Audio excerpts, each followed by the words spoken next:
வணக்கம் நண்பர்களே. நேரம் நல்லா இருக்குது, ஆனா அதிர்ஷ்டம் எப்போ வரும்? சுக்கிரதசை கோடி கோடியா கொட்டுற நேரம், எதை தொட்டாலும் பணமா கொட்டுற நேரம்னு ராசி கட்டத்தில் இருந்தாலும் அப்படி ஏதும் நடக்கிறது இல்லையே, நடக்கிற மாதிரியும் தெரியலையே. ஒருவேளை சாபம் கிடைச்சிருக்குமோன்னு கூட சந்தேகம் வர்றது சகஜம். காலையில எழுந்திருச்சு ராத்திரி உறங்க போற வரைக்கும் யாரோ எதுக்காகவோ எந்த காரியத்துக்காகவோ யார் யார் கூடவோ வாயில இருந்தும் மனசுல இருந்தும் சாபத்தை வாங்கிக்கிட்டு தான் இருக்கோம். நல்லது செஞ்சாலும் சாபம் போடுறாங்க, கெட்டது செஞ்சாலும் சாபம் கிடைக்குது. நல்ல துணிமணி போட்டாலும் சாபம் கிடைக்குது, கிழிஞ்ச துணி போட்டிருந்தாலும் சாபம் கிடைக்குது.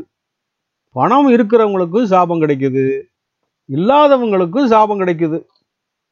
பாவம் ஒரு பக்கம், சாபம் ஒரு பக்கம்னு இதுல என்ன நல்ல நேரம் இருந்தாலும், யோகம் வருதுன்னு சொன்னாலும், அதிர்ஷ்டம் வருதுன்னு சொன்னாலும், சாபம் மட்டும் தன்னோட வேலைய காட்டும்னு சொல்றது சும்மாவா? சாபம் நிவர்த்தி ஆகலைன்னா எத்தனையோ கோயிலுக்கு போனாலும் என்ன நடபயணம் போனாலும் சரி, அதிர்ஷ்டம் எப்போ வரும்? 9 கோள்கள்ல தொடங்கி சாப்பிடுற மருந்துகள் வரைக்கும் சாப நிவர்த்தி செய்தா எல்லாமே நல்லதாவே நடக்கும்னு, தடைப்பட்ட அதிர்ஷ்டம் தானா வரும்னு, அந்த சாபத்தை எப்படி நிவர்த்தி பண்றதுன்னு அகத்தியர் ஐயா சொல்லித்தரார். பார்த்துட்டு வரலாமா? ஆந்தரீக மான மனோன்மணியே காப்பு. ஆழ்மனதுக்குள் ஒளியான மனோன்மணியான நல்ல மனமே காக்கும், காவலாக இருக்கும் அப்படின்னு சொல்லிட்டு எத்தனையோ அற்புதமான தெரிந்த செந்தூர பொடிகள் செய்து சந்தோஷமாகவே கற்பங்கள்லாம் சாப்பிட்டு வந்தாலும், உடம்பு தங்கம் போல ஆகணும்னாலும் நிறைவா தெளிவாக கற்பங்களோட சாபம் அது தீர்க்க வேணுங்கிறார். சாப்பிடுற மருந்துகள்ல கூடவா சாபம் இருக்கு அப்படின்னு கேள்வி வரலாம். உதாரணமா, உடம்பு நல்லா தேறி வர்றதுக்கு ஒருத்தர் ஒரு மருந்தை சொல்றாருன்னு வச்சுக்குவோம். அந்த மருந்து எப்படி செய்யறது, எப்படி சாப்பிட்றதுன்னு அவருக்கு சொன்னத இல்ல அவரு படிச்சத அடுத்தவங்க கிட்ட யாருகிட்டயாவது சொல்றப்போ கேட்டுக்கிட்டு இருக்கிற அந்த நபரு சாப்பிடுங்க உடம்பு நல்லா தேறிடும் அப்படின்னு முகத்துக்கு நேர சொன்னாலும், அவங்க மனசுக்குள்ள இந்த உடம்பு தேத்துறதுக்கு இந்த மருந்து என்ன செய்யும், இதெல்லாம் ஒரு மருந்தா, இத போய் பெருமையா பேசுறாளே அப்படின்னு மனசுக்குள்ள நினைச்சாலே அந்த நினைப்பு செய்ய போற மருந்துக்கு சாபமா மாறிடும். நுனி நாக்குல வாழ்த்துறவங்களுக்கும் நல்லதா மனசுக்குள்ள வார்த்தை வராத போதும் அது சாபமா மாறிடும்னு எடுத்துக்கிட்டு, இந்த கண்டும் கேட்டும் கேட்காத சாபத்தை எல்லாம் வாங்கி அந்த மருந்த செய்து சாப்பிடுற போது அந்த மருந்தோட குணம் சரியா கிடைக்காம போகும்.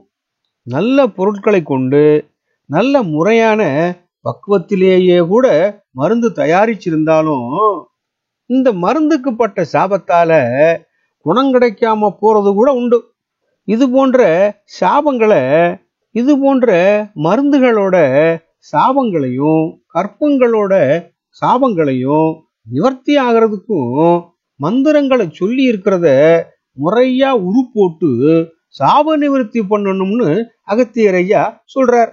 முதல்ல நவகிரகங்களோட சாப நிவர்த்தி எப்படி செய்யறதுன்னு பார்க்கலாம். உருவாக சித்தி செய்வாய் அருக்கன் சாபம். அருக்கன்னா சூரியன். சூரியனோட சாபம் இருந்தா அந்த சாபத்தை நிவர்த்தியாக்க அம் ரீம் அப்படின்னு லட்சம் தடவை உருப்போட்டு ஜெபிக்கணும்னு சொல்றார். அதே போல சந்திரனோட சாபம் இருந்துச்சுன்னா அந்த சாபம் தீர்வதற்கு ஹீம் ஹீம் அப்படின்னு லட்சம் முறை உருப்போட்டு ஜபிக்கணுமா. செவ்வாயோட சாபம் தீர்றதுக்கு ஸ்ரீம் ரீங் நசி மசி என்று லட்சம் தடவை உருப்போடணும்னு சொல்லித்தரார். அடுத்ததா, என்று நீ புதன் சாபம் தீர கேளு. புதன் கிரகத்தோட சாபம் இருந்துச்சுன்னா அதனால ஏற்படுற தீங்குகளையும் யோக தடைகளையும் நீக்கிறதுக்கு, சாப நிவர்த்தி பண்றதுக்கு மங் யங் நசி மசி என்று லட்சம் தடவை உருப்போடணுங்கிறார். குருவோட சாபம் தீர்றதுக்கு ஸ்ரீம் ரீம் நசி மசி அப்படின்னு லட்சம் தடவை ஜபிச்சோம்னா சாப நிவர்த்தி கிடைக்கும்னு சொல்லிட்டு, சுக்கிரன் சாபம் நீங்கிறதுக்கு கிரீம் ரீம் நசி மசி அப்படின்னு இதையும் லட்சம் தடவை உருப்போட்டு பூஜை செய்யணும்னு சொல்றார். அடுத்ததா, போடுவாய் சனி பகவான் சாபம் போக. சனி பகவானோட சாபம் நிவர்த்தி ஆகிறதுக்கு ஸ்ரீம் ரூம் ரூம் என்று லட்சம் தடவை உருப்போட்டு பூஜை பண்ணணும்னு சொல்றார். அடுத்து, ராகுவோட சாபம் தீரணும்னா ஹரீம் ஸ்ரீம் நசி மசி அப்படின்னு லட்சம் தடவை உருப்போட்டு பூஜை செய்தா ராகுவோட சாபம் நிவர்த்தி ஆகும்னு சொல்லிட்டு, கேதுவோட சாபம் தீரணும்னா அங் சிங் நசி மசி அப்படின்னு லட்சம் தடவை உருப்போடணும்னு சொல்லிட்டு, குளிகனோட சாபம் தீர்க்கிறதுக்கு, குளிகனோட சாபம் தீரணும்னா ஓம் ஐயும் ஐயும் என்று உருப்போட்டு செவிக்கும் போது சாபம் நிவர்த்தியாகும்னு சொல்லித்தாரார். அதாவது சூரியன்ல தொடங்கி சந்திரன், செவ்வாய், புதன், குரு, சுக்கிரன், ராகு, கேது, குளிகன் வரையிலான 9 கிரகங்கள் தந்த சாபங்களை நிவர்த்தி பண்றதுக்கு மந்திரங்களையும் உருப்போட்டு பிரார்த்தனை செய்யறப்போ சாப நிவர்த்தி ஆகும்னு சொல்லித்தரார். சரி, நான் பாட்டுக்கு யாரோட வம்புக்கும் தும்புக்கும் போகாம சிவனேன்னு இருக்கிறேன். எனக்கு இவங்க எதுக்கு சாபம் தரணும்னு கூட கேட்க தோணும். உலகத்துல பிறந்த ஒவ்வொரு உயிர்களுக்கும் இந்த நவக்கிரகங்களோட ஆட்சி, உச்சம், நீசம், நட்பு, பகை, உறவுன்னு 6 வகையான குணங்களும் இருக்கும்னு சோதிட சாஸ்திரம் சொல்லுது. 12 ராசிகள்ல சூரியன் சில ராசிகளுக்கு உச்சமாகவும், பகையாகவும், ஆட்சியாகவும், நட்பாகவும், நீசமாகவும், உறவாகவும் இருக்குதுங்கிறத தெரிஞ்சுக்கலாம்.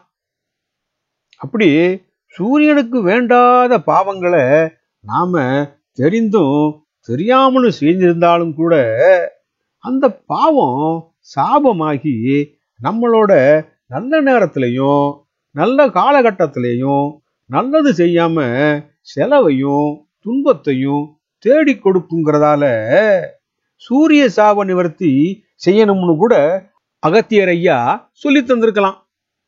சூரியனை போலவே மற்ற கிரகங்களுக்கும் தெரிந்தும் தெரியாமலும் செய்த செயல்கள் பாவங்களாகி அந்தந்த கிரகங்களின் சாபத்திற்கு ஆளாகும் போது எந்த நல்ல நேரமா இருந்தாலும் சரி, நல்லது செய்தாலும் சரி, நல்ல காலத்தையும் யோகத்தையும் அதிர்ஷ்டத்தையும் எதிர்பார்த்திருக்கிற நேரத்துல தவறி போறது கூட இந்த கிரகங்களின் சாபத்தினால இருக்குமோன்னு கூட அகத்தியர் ஐயா இந்த சாப நிவர்த்தியை பத்தி மக்களுக்கு சொல்லித்தராரோ என்னவோ. இந்த சோதிடத்தை நம்பாதவர்கள் கூட நல்ல வாய்ப்பையும் வெற்றியையும் தவற விடுவது கூட இது போன்ற கிரக சாபத்தினாலதான் இருக்குமோன்னு சொன்னாலும் ஒத்துக்க மாட்டாங்க. அது பத்தின கவலை நமக்கு வேண்டாம்.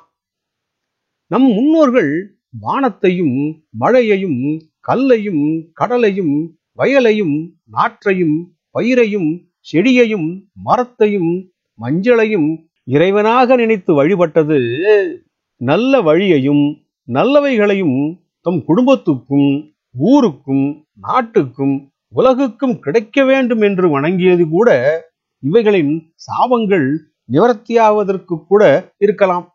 அடுத்ததா, தீர்ந்துவிடும் உடல் சாபம் இதுதானப்பா. மேல சொன்னதெல்லாம் நவக்கிரகங்களோட சாபம் தீர்க்கிறதுக்குன்னும், உடலால் ஏற்பட்ட சாபம் தீருவதற்கு. உடலால் என்ன சாபம் ஏற்படும்? 4 பேர் பார்த்து நம்மளை பாராட்டணும்னோ ரசிக்கணும்னு கூட விதவிதமான ஆடை உடுத்தி போற போது முகத்துக்கு முன்னால வா எவ்வளவு அருமையா இருக்குதுன்னு பாராட்டிட்டு பின்னால இவனுக்கு போய் இந்த மாதிரி கிடைக்குதேன்னும் இவன் உடம்புக்கு பொருத்தமே இல்லைன்னு விடுற சாபமும் இவ்வளவு கனமா இருக்கானே, எந்த கடையில அரிசி வாங்கினான்னு கேளுப்பான்னு, ஒல்லியா இருந்தா ஒட்டட கொம்புன்னு சொல்லி உருவக்கேலி கூட சில சமயங்கள்ல சாபமா உடம்பு சாபமா சேர்ந்துடும் கூட எடுத்துக்கலாம். அப்படி உடம்பு சாபம் சித்தர்களுக்கு வரும்போது அந்த சாபத்தையும் போக்குறதுக்கு ஒரு மந்திரம் சொல்லித்தரார். ஓம் சித்த தேவா நசி மசி அப்படின்னு லட்சம் தடவை உரு போட்டு செபிக்கிற போது சாபம் தீரும்னும், நவ சித்தர்களோட சாபம் தீர்றதுக்கு சித்தர்கள்னே தெரியாம அவங்கள பார்த்து கேலியும் கிண்டலும் செய்த பாவத்தால கிடைச்ச சாபம் தீர்றதுக்கு ஆ ஆ இ இ உ உ ஏ ஏ ஐ ஐ அப்படின்னு 1,00,000 தடவை சொல்லி செவிக்கும் போது அந்த நவசித்தர்களோட சாபம் தீரும்னு சொல்றார். நவசித்தர்களோட சாபத்திலிருந்து கரையேறதுக்கு மந்திரம் சொல்லியாச்சு. கரை சேரணும்னா நல்லபடியா இந்த மந்திரத்தை உரு போட்டா சித்தி கிடைக்கும்னு சொல்லிட்டு, சித்தியா மூலிகையை பறிக்கும் முன்னே, வைத்தியம் செய்வதற்கு மூலிகையை பறிக்கிற போது பறிக்கிறதுக்கு முன்னால அந்த மூலிகைக்கு முன்னால நின்னுகிட்டு பக்தியோட ஓம் மூலி சர்வ மூலி உயிர் மூலி பரிவாய் உன்னுயிர் உடலில் நிற்க சுவாகா அப்படின்னு ஒரு 15 முறை உரு போட்டு செபிச்சிட்டு அந்த மூலிகைய பறிச்சு மருந்துக்கோ இல்ல கற்பத்துக்கோ இல்ல சாப்பாட்டுக்கோ கூட இந்த மூலிகைய சாபம் வராம பிடுங்கி வெட்டி எடுத்துக்கணும்னு சொல்லிட்டு, அடுத்து அந்த மூலிகையை வச்சு பாஷாணமோ சுண்ணமோ செந்தூரமோ செய்யற போது புடம் போடுறதுக்கு முன்னாலையும் பாஷாணத்தோட சாபம் தீரணும்னு அதுக்கு ஒரு மந்திரம் இருக்குது, கேளுப்பான்னு சொல்லிட்டு, கேளப்பா பாஷாண சாபம் தீர. பாஷாணம் செய்யறப்போ அந்த பாஷாணத்துக்கு சாபம் இருந்தா தீர்றதுக்கு ஓம் ஹீம் நசி மசி அப்படின்னு 1008 முறை செவிக்கும் போது அந்த பாஷாணத்துக்கு ஏற்பட்ட சாபம் தீர்ந்துடுங்கிறார். செய்யற மருந்தோ பாஷாணமோ நல்லபடியா நாம நினைச்ச மாதிரியே நோய்களை தீர்க்கணும்னா அந்த மருந்துக்கு கிடைச்ச சாபம் தீர்க்கிறதுக்கு மந்திரம் சொல்லி செபிக்கணும். அது மட்டும் இல்ல, உப்புக்கும் தண்ணிக்கும் சாபம் தீரணும்னா கூட ஹரி ஓம் ரீம் நசி மசி அப்படின்னு 108 தடவை உரு போட்டு பிரார்த்தனை செய்யறப்போ சாபம் எல்லாம் விலகி போயிடும்னு சொல்றார். அடுத்ததா, போமேதான் உபரசத்தின் சத்தை சேர்த்து. உபரசத்தால ரசவாதம் செய்யற போது ஓம் ரீம் நசி மசி அப்படின்னு 1008 முறை செவிக்கிற போது அந்த உபரசத்தோட சாபம் போயிடும்னு, வாசியோகம் பண்ற போது வங் யங் நங் மங் சிங் நசி மசி அப்படின்னு 1,00,000 முறை உரு போட்டு ஜெபிக்கும் போது சாபம் போறதுக்கு சொன்ன மந்திரத்தை சொல்லப்பா அப்படின்னு சொல்லிட்டு, அடுத்ததா எதுக்கு சாபம் தீரணும்? இதுக்கெல்லாம் சாபத்தை தீர்க்கணும்னு சொல்லித்தரார். யாரப்பா சாபம் அது தீர்க்க வேணும்? சாபம் தீர்க்கிறது வேணும். மூலிகையின் சாபம் தீர்க்கணும். சுண்ணம், செந்தூரம், பற்பம், கற்பம் எல்லாம் செய்யற போது சாபம் தீர்க்கணும். வாத வித்தை வைத்தியம் செய்யறதுக்கும் சாபம் தீர்க்கணும். கற்பம், தைலம், ஜாலம் தீட்சை பண்றதுக்கும் கூட சாபம் தீர்க்கணும்னு சொல்லிட்டு அடுத்ததா தீரேணி ஜாலமுடன் மாந்திரீகம் செய்வதற்கு முனி சாபம் தீர வேணும். மந்திரமும் ஜாலமும் மாந்திரீகம் செய்வதற்கு கற்றிருந்தாலும் செய்திருந்தாலும் அதற்கு முன்பாக முனி சாபம் தீர வேணுங்கிறார். முனியின் சாபம் என்பது கற்றுத்தந்த முனிவர்களின் சாபம் தீர்வதற்கும் சாப நிவர்த்தி செய்திருக்கணுங்கிறார். யோகாசனம் செய்தாலும் சரி, உடற்பயிற்சி, ஞானப்பயிற்சி, வாசி யோகம் எது செய்யறதுக்கு முன்னாலையும் சாப நிவர்த்தி செய்திருக்கணுங்கிறார். எந்த விதமான மருந்துகளை யார் செய்தாலும் சொன்னாலும் பார்வதியோட அருளும் வைரவரோட பூஜையும் செய்யணும். இறைவனை மனதில் நினைத்து பூஜை செய்து துவங்க வேண்டும்ங்கிறார். கோயில்ல சாமி கும்பிடுறதையும் கோயிலுக்கு போறதையும் மலர் மாலைகள் சாத்துறதையும் விரதம் இருக்கிறதையும் விடாம செய்து வர்ற போது கூடவே இந்த சாப நிவர்த்தியையும் மறக்காம செய்துக்கணும் அப்படின்னு சொல்லிட்டு செய்யவே விட்ட குறை இருக்கும் போது தீர்க்கமுடன் உடல் சாபம் நிவர்த்தி செய்தால் சாப நிவர்த்தி செய்யறதுல ஏதாவது விட்டு போய் சாப நிவர்த்தி பண்ணாமல் இருந்து பிறகு உடல் சாபம் பண்ணிட்டாலே கிடைக்கிறதுக்கு அரிதான மூலிகைகள் எல்லாம் கண்ணுக்கு தெரியும்னோ, ரசவாதம், உலோக சம்பந்தமான வைத்திய சம்பந்தமானவைகள் பலிக்கும்னோ, அதுல வெற்றி கிடைக்கும்னோ, உடல் சாபம்ங்கிறத நிவர்த்தி பண்ணாம எந்த மூலிகையை தேடினாலும் எதை தேடினாலும் எந்த மூலிகையை தேடினாலும் கண்ணுல காட்டாதுன்னு. ஆனாலும் சிலர் உடல் சாப நிவர்த்தி செய்யாமலேயே எல்லாத்தையும் தெரிஞ்ச மாதிரி அறிஞ்ச மாதிரி சொல்லுவாங்க. அவங்களோட பேச்ச கேட்கவே வேண்டாம்னு அகத்தியர் ஐயா சொல்லித்தரார். பணக்காரர்கள் பொன்னும் பொருளும் கொடுத்து சாப நிவர்த்தி செய்யறதுக்கு வசதி இருக்கும். சாப நிவர்த்தியே என்னான்னு தெரியாதவங்களுக்கும் ஏழைகளும் என்ன செய்யறது?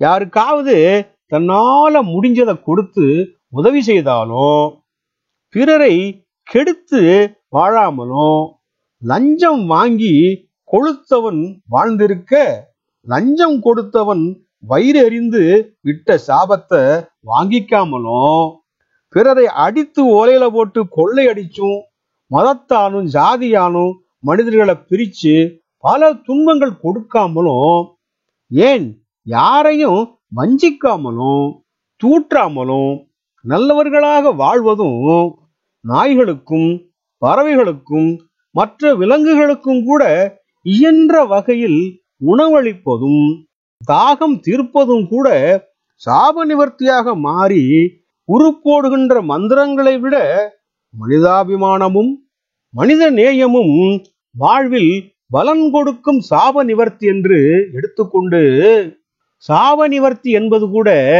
வாழ்வியல் சார்ந்ததே என்பதை சொல்லித்தந்த அகத்தியர் ஐயாவுக்கு நன்றி சொல்வது கூட நல்ல விஷயம் தானே. பதிவை பார்த்தவர்களுக்கும் பகிர்ந்தவர்களுக்கும் கோடானு கோடி நன்றிகள்.